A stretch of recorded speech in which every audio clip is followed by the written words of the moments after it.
Tonight, new clips from the arrest of a Calhoun mother and her boyfriend amid accusations of inappropriate parenting. This all comes as an attorney and a nonprofit employee share their opinions with us about what endangerment is and what it is not. Thanks for watching. I'm Josh Rowe. And I'm Kim Chapman-Whitfield. There were several heated moments during those arrests in April. He's asking you a question. He read you your rights, and you said you would talk to him. Do you wish to talk to him? I'm not talking to you right now. I'm not talking to you. I'm not talking. Do you want to use your rights? Do you want to speak to him? Yes or no? Yeah, I'll speak to you. Can you? Okay, close the door. She's not going to do it.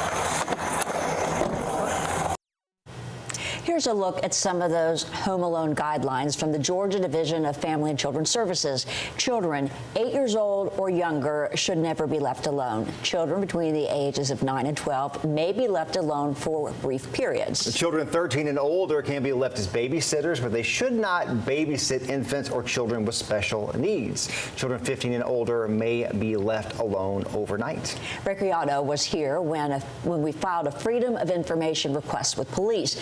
He returns tonight with more updates. Ray. Yeah, Josh, Kim, in this body cam video, you can see the moments leading up to Alexandra Woodhard and John McHugh's arrests.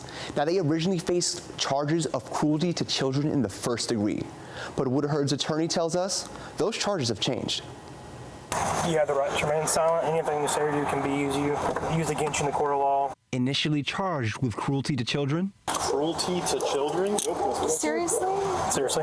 Woodward's attorney tells us the couple now faces reckless conduct charges. According to the police report, the father in this case contacted them with concerns about his children. Police say they found the boys inside Woodward's home, alone, near a vape and open drink. 10 and 8 is way too young. I mean, about the minimum you can be is 13. The report notes one of the boys said he was very nervous. The other boy said this situation was normal for him. The president of Let Grow, a nonprofit that works to increase childhood independence, says the police report doesn't necessarily point to neglect. I think we all know real neglect when we see it.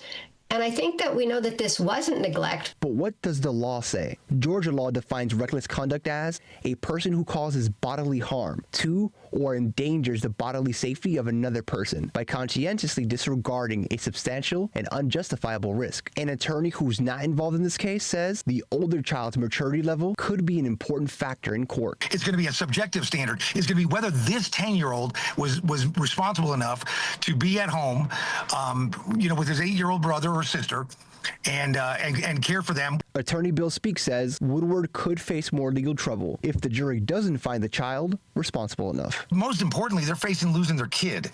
This child could be taken out of the house and given in a foster situation to someone they deem more safe and responsible. If you think it's bad for a mom to not be with her kids for an hour or two, why would you contemplate sending her to jail for 5 years? Now, we reached out to Woodhard's attorney for her side of the story.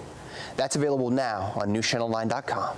Josh? Ray, thank you. Georgia recently passed a new law about kids home alone. The law takes effect on July 1st. Parents can now decide when their child stays home alone, but they must avoid what the law describes as serious danger. The law does not protect parents who ignore clear risks.